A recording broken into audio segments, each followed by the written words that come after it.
We're going to a Catholic church this time around in St. Louis, Missouri. It's called the St. Francis Xavier College Church. College church part is because since the mid, maybe even early 19th century, it's been associated with what we now call St. Louis University. And the St. Francis Xavier part of the name is because of the influence of the Jesuit order, which continues to be a significant presence in St. Louis.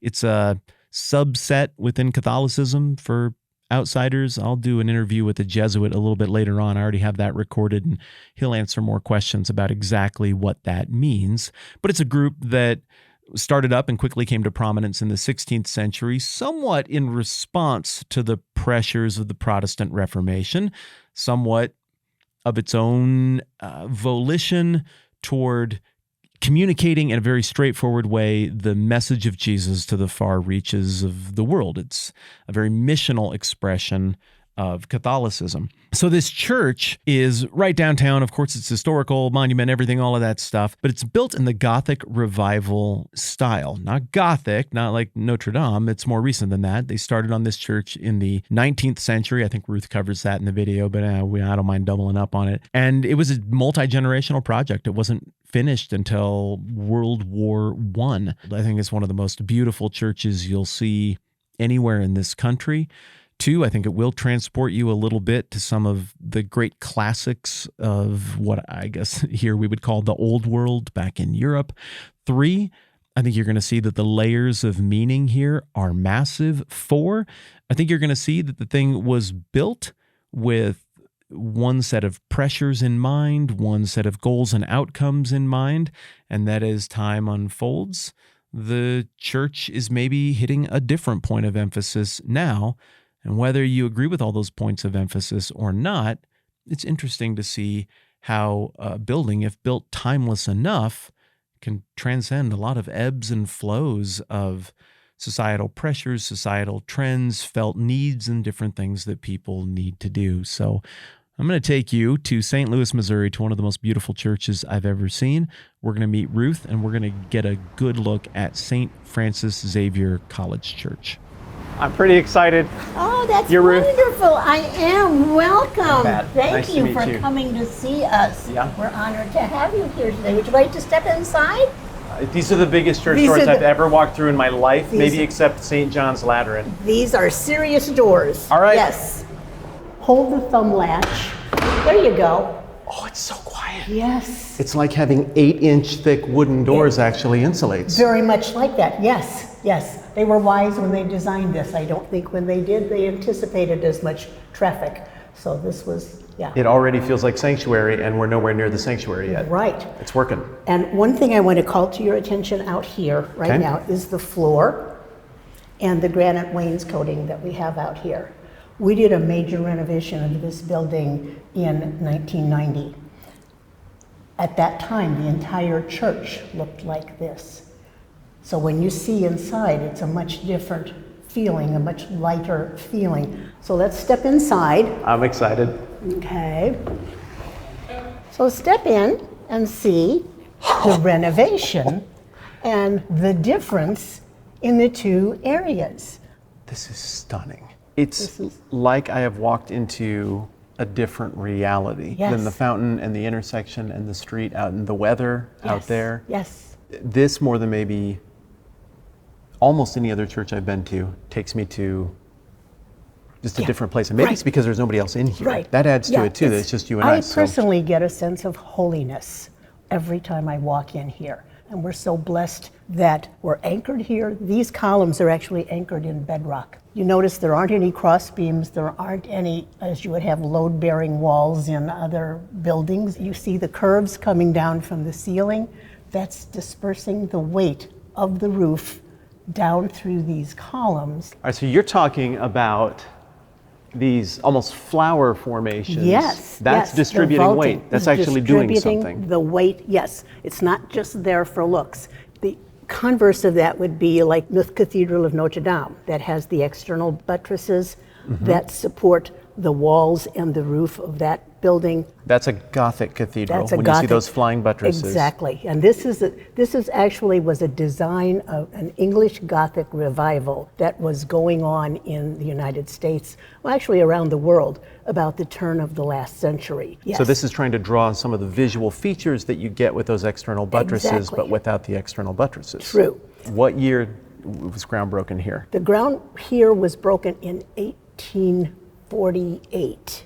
So they finished the basement first so that the people had a place to worship. And it wasn't until 1896 that they completed this upstairs and were able to actually rededicate the building.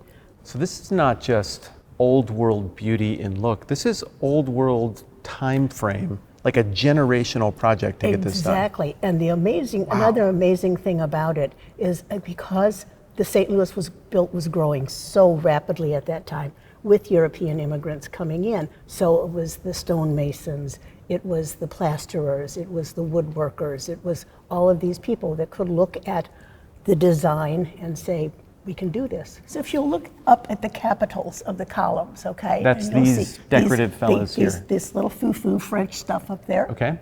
Okay, now you look over at the other one. And then you can look at this one over here, and you'll notice they're all different. Yes, they are. I wouldn't have noticed if you hadn't told me, though. Not to me, and I have not found anything definitive about this, but to me it represents all of us, that we're all beautiful, but we're all different. And this is repeated in all of the clusters, all over in the ceilings, in everything.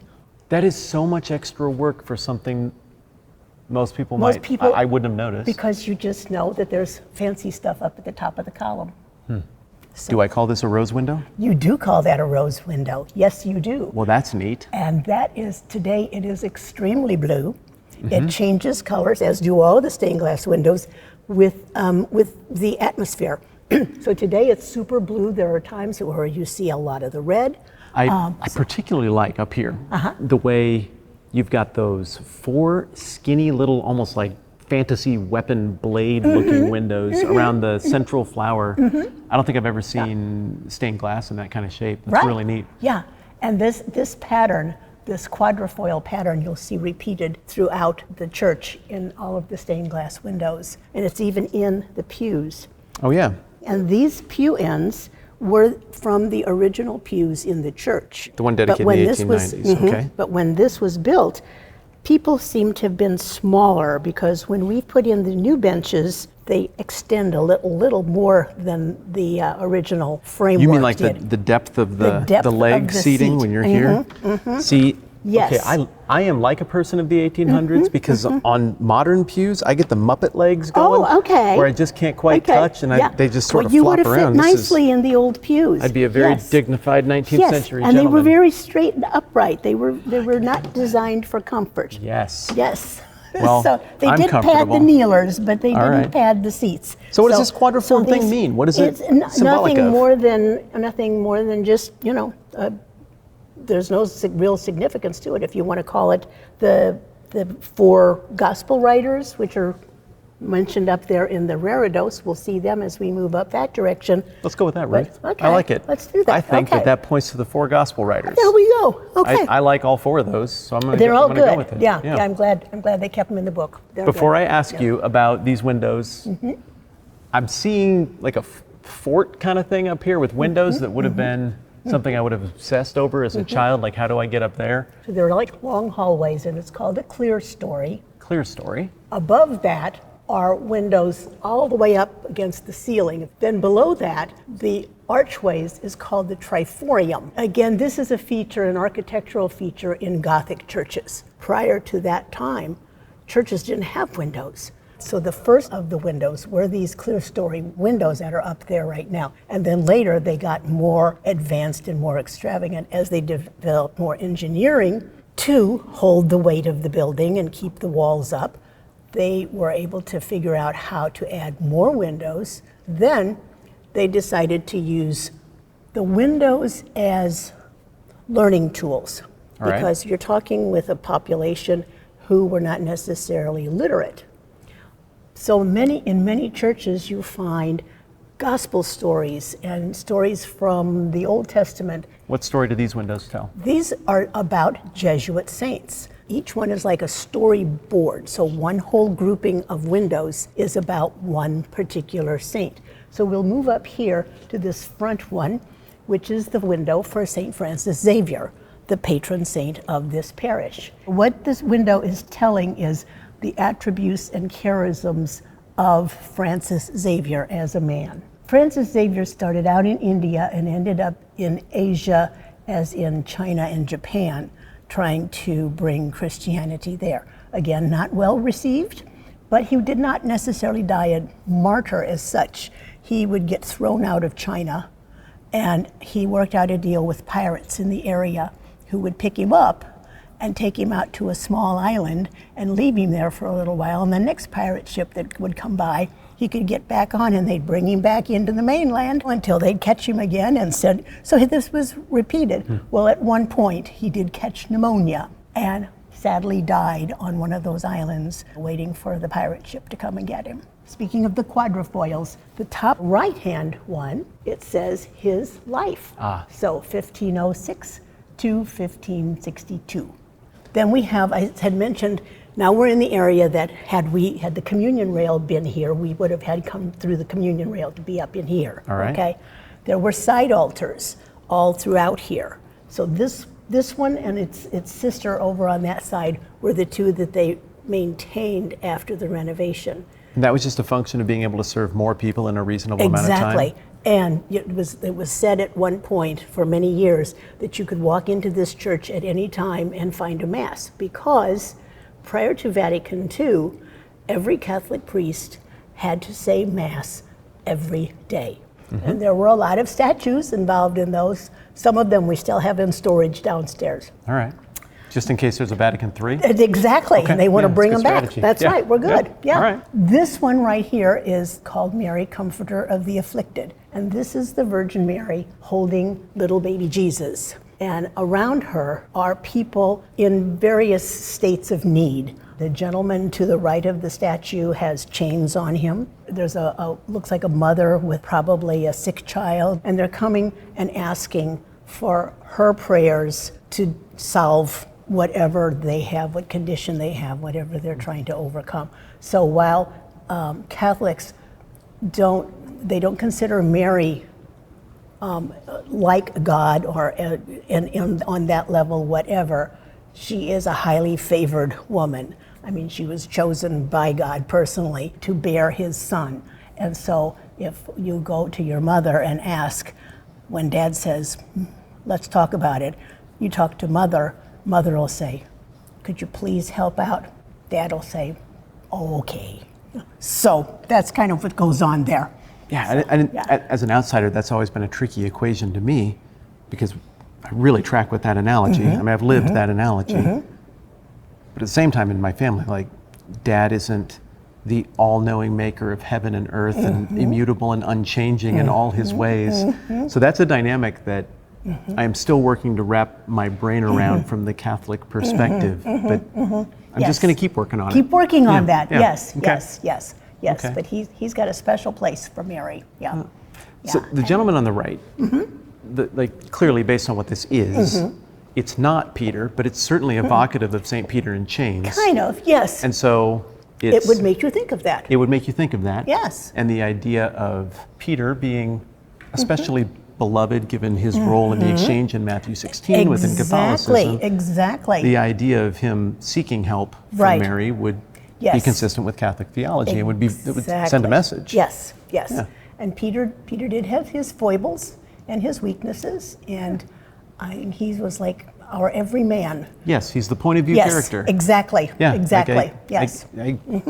Everything stupid he did, I would have done. Everything smart he did, I wouldn't have. Yes. Yeah, that's our Peter. Yeah, I'm not going to. I can't give him a hard time. Yeah, no. I would have been in the boat. And we'll come around here and we'll look at this reredos now that we spoke of a moment ago. Okay, now, what is this made of? It is made of Carrara marble by and large. This is stunning work of art. Yes. Like if somebody's looking at this and they think there's a God, they don't think there's a God. Like any conviction you might have, this is inarguably compelling. It tells a story of the people who made it. It tells a story of the people who valued it enough to commission it. Exactly. It tells a story of an era of how people thought about the depiction of other people. Yes. I mean, it's absolutely magnificent. And there we have the evangelists in that first level up. Oh, you see the symbols of evangelists, the the symbols evangelists. of the evangelists. Right. Yeah. Then the two statues on the first level, the one on the left is Francis Xavier.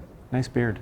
Yes, nicely trimmed. Seriously, I'm impressed. That's a great beard Yeah, game. yeah. Is that, I mean, do we have a painting? Do we have I any don't kind know of, that there are any from that time. I don't know if there are actually any. Now, Ignatius, I believe there were because he had a distinct nose. Yes. Yeah, I yes. remember seeing so him that's who depicted. this is over here. So he has the other spot up there. And of course, being Jesuit, these guys got, top billing. And of course, above all, is our beloved Savior, Jesus, up there, our risen Lord, who is reaching down and offering his love with his outstretched hands. In the two bas-reliefs that we have up here, the one on the left is the multiplication of the loaves and the fishes. You see the loaves of bread in the baskets, and Jesus is feeding the 5,000. On the other side, we have Jesus at the wedding feast of Cana, and you see him with the jars, and he is blessing them and turning the water into wine.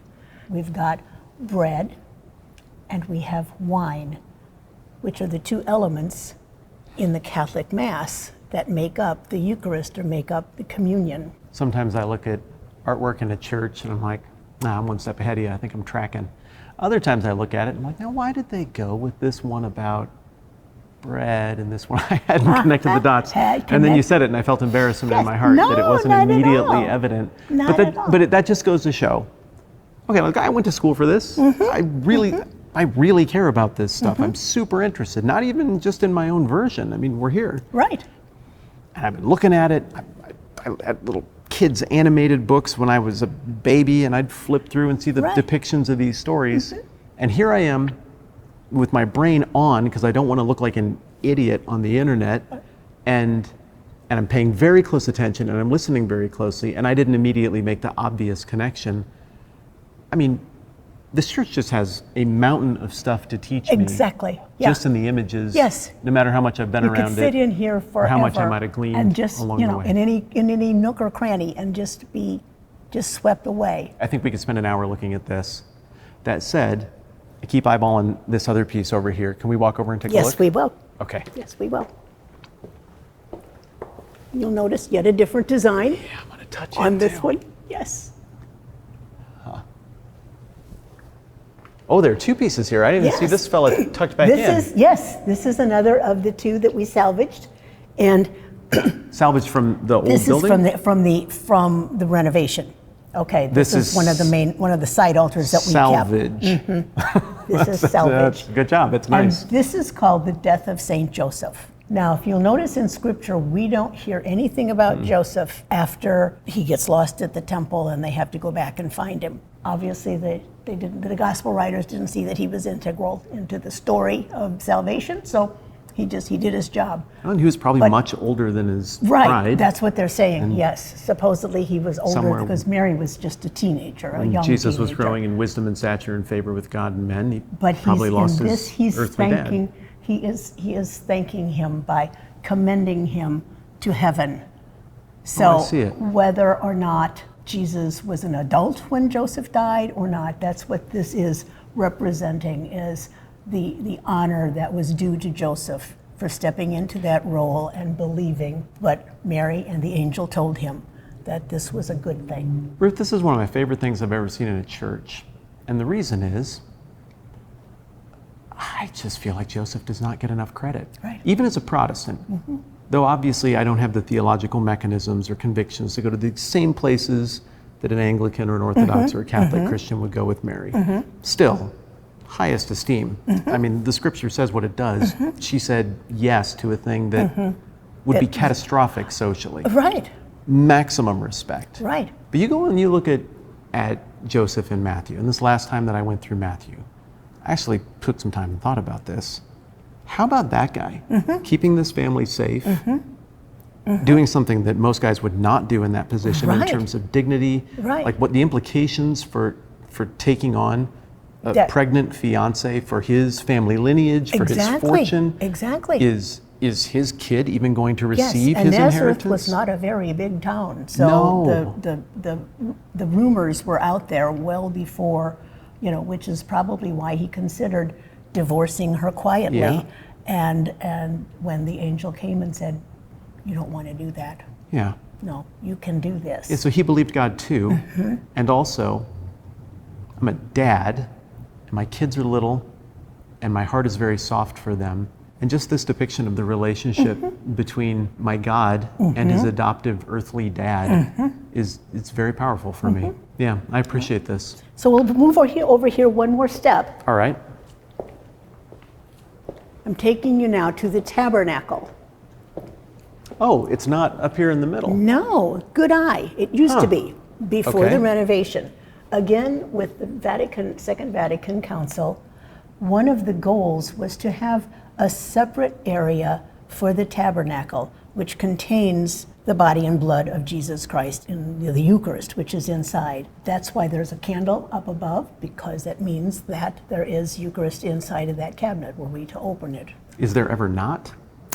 Very, very, very rarely. Okay. Yeah, so the idea was to put it in a special chapel for its own prayer and worship apart from the Mass.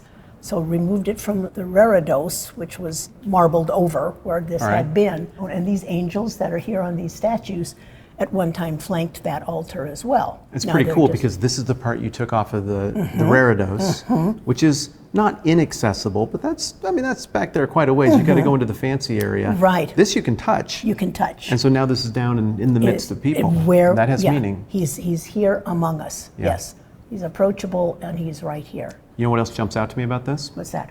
You got that quadriform that French symbol everywhere else, but here, But here we have it's the all triform. Yes, How it about is the that? Trinity. Yes.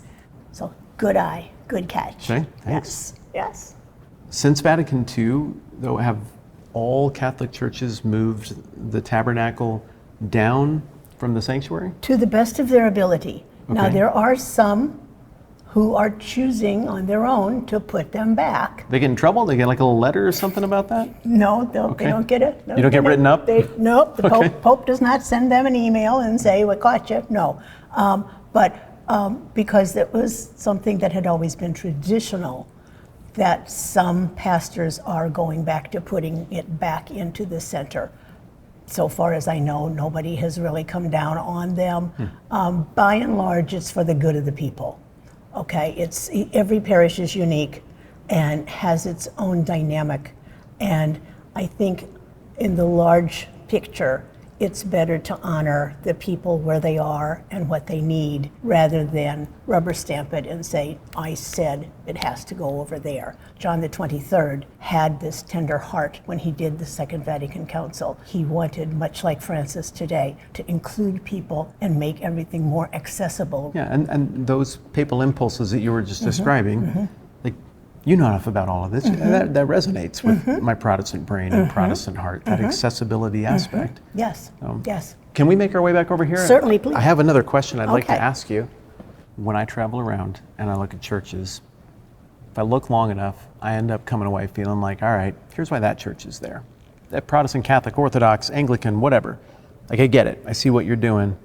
And I come away with my own sense of this seems to be the theme from their history, their story. It seems to set a trajectory for their purpose, their mission. What would you say the point of this church is? What is it a monument to? What is the message of this church? The message of this church, particularly of late, this church is very involved with social justice. We have a huge service ministry to the homeless in the St. Louis area, where we offer a service of acquiring for them state IDs, baptismal certificates. This is all being funded through the parish and through grants and so forth.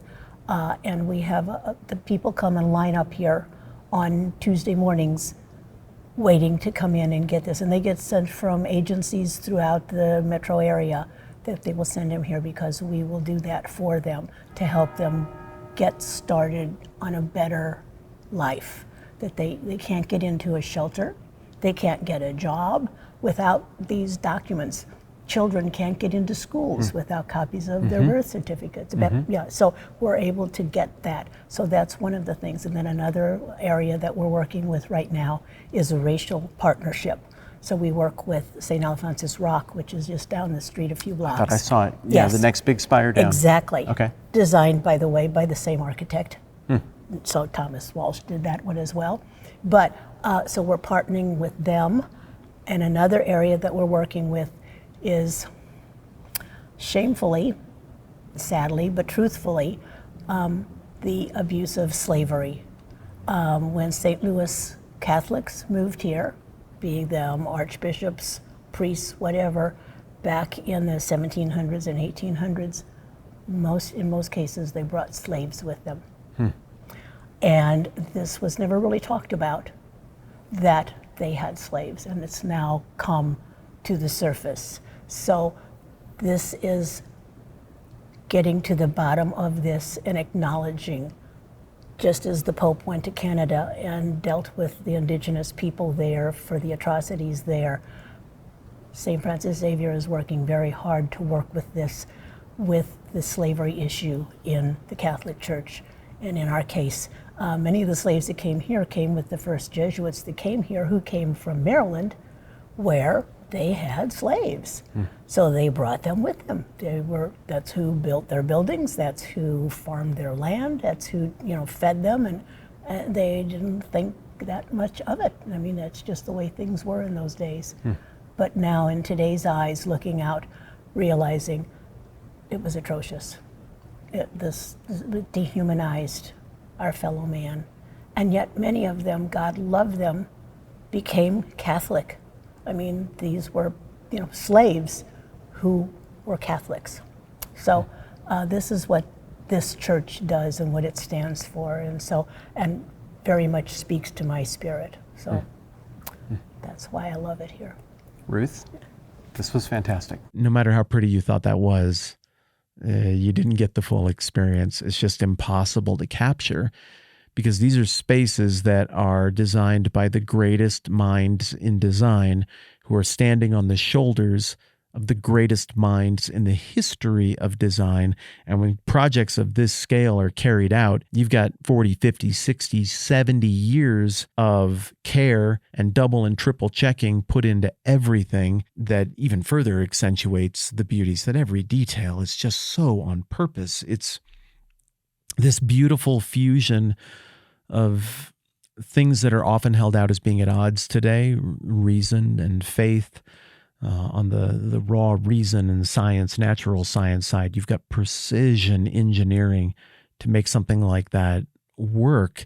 But on the artistry, theology side, you've got people who understand the history and the creeds and the most fundamental aspects of Christian thought, and how to, without putting the boot on the gas too heavy, with flourish and touch and dynamics and color and sound design, make a space that takes what could just be a raw engineering feat and turns it into an artistic marvel as well, all of which is in service of communicating the most basic, timeless truths of Christian faith. And so what you get then between the mid-1800s and early 1900s in St. Louis, Missouri, is a church with French flourishes built in a modern or Gothic revival style that acknowledges the floor plan common throughout all kinds of different threads of Christianity, that depends on architectural advancements from inside and outside of the church, dating back as far as a couple thousand years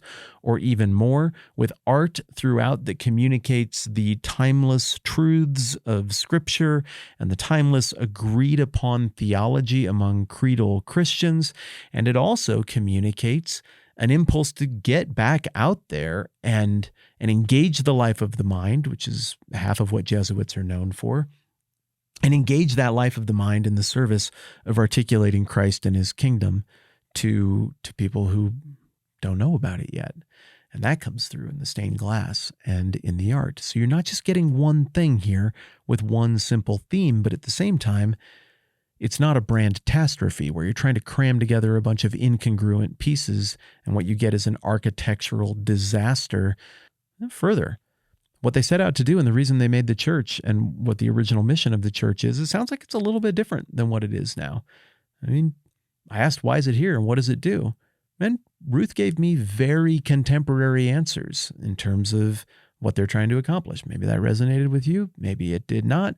Maybe you were hoping for more like a big picture Christ, kingdom, God. I assumed that Ruth just assumed that. Like, well, obviously it's for God and his glory and all of that stuff. But what she hit as their primary point of emphasis, social justice, urban renewal, helping out with programs, IDs, things like that, like basic community service project kind of stuff. Well, I think that's a lot different than what the people who first founded that church would have said they were going for. So it's interesting that this building that is a giant story of history has also seen a whole lot of its own history just since it's been completed for whatever it's been, 100 years and change since it was fully wrapped up. Bottom line, though, this is a beautiful and compelling church that I think tells the story of the timelessness and the translatability of the gospel. And I hope you get a chance to check it out for yourself at some point. I've had a couple of videos here of late and a bunch of podcast episodes as well that have been sponsored by Samaritan Ministries. I'm really excited about that. They've been a partner with our family privately for a really long time. And for them to come here and say, we like what you're doing with videos like this, could we be a part of one of them? That's a big deal. Samaritan is a community of Christians who help pay each other's medical bills without the use of insurance. We have benefited hugely from this, both in the giving and receiving side of it. It just isn't corporate. It doesn't have any of that impersonal feel that is so often present when you're going through the healthcare and then just the big personal stuff that often goes along with those moments in life. It feels like you're a part of a community because you are, and it feels like literally you're paying other people to help with their medical bills, and literally they're paying to help with your medical bills. I think there's genius in the simplicity. I could go on a whole lengthy rant about the state of the world and solving problems together versus central planning to solve problems. And I don't know, maybe you'd enjoy the rant, maybe you wouldn't. But philosophically, I think this is brilliant. I think it is a constructive proposal for a way to address a problem that a lot of people deal with, and that is just the cost of healthcare and increasingly a sense that you don't have full ownership over your healthcare. You have to make some deals sometimes in terms of access to the doctors, the networks that you want to be a part of. With Samaritan, where it's a community of Christians who help pay each other's medical bills, you don't get that network or enrollment period. And there's, you are in the driver's seat in terms of what you do with healthcare for you and your family. And the cost is awesome. It's $99. I wrote it down. I don't remember exactly. $99 for an individual is the starting number, and $263 is the starting number for a family of 3. So I'm thinking for most people who I'm having this conversation with, that number is going to be pretty compelling. And I mean, it's an incredibly simple concept that hopefully I've communicated a little bit here. But if you want to know more about it, just go to their crystal clear, really easy to follow website. It's SamaritanMinistries.org/TMBH. And I appreciate that last part because then they know that I sent you, and that helps with everything. But I think you'll get a much clearer sense, and any questions you might have will be quickly answered if you go and check that out. It's been a great fit for my family, might be a great fit for yours as well. Again, it's SamaritanMinistries.org/TMBH. St. Francis Xavier College Church in St. Louis, Missouri is beautiful. It's awesome. I hope you check it out, whether you ever have a chance to physically in person or not. Hopefully, this gave you a sense of what it would be like to go there. And hopefully, through the conversation with Ruth, you also got a chance to feel like you were sampling a whole bunch of the grand history of Christian faith from around the world in one single space. Thanks for hanging out with me. I really do appreciate it. Now, Matt, let's do this again soon.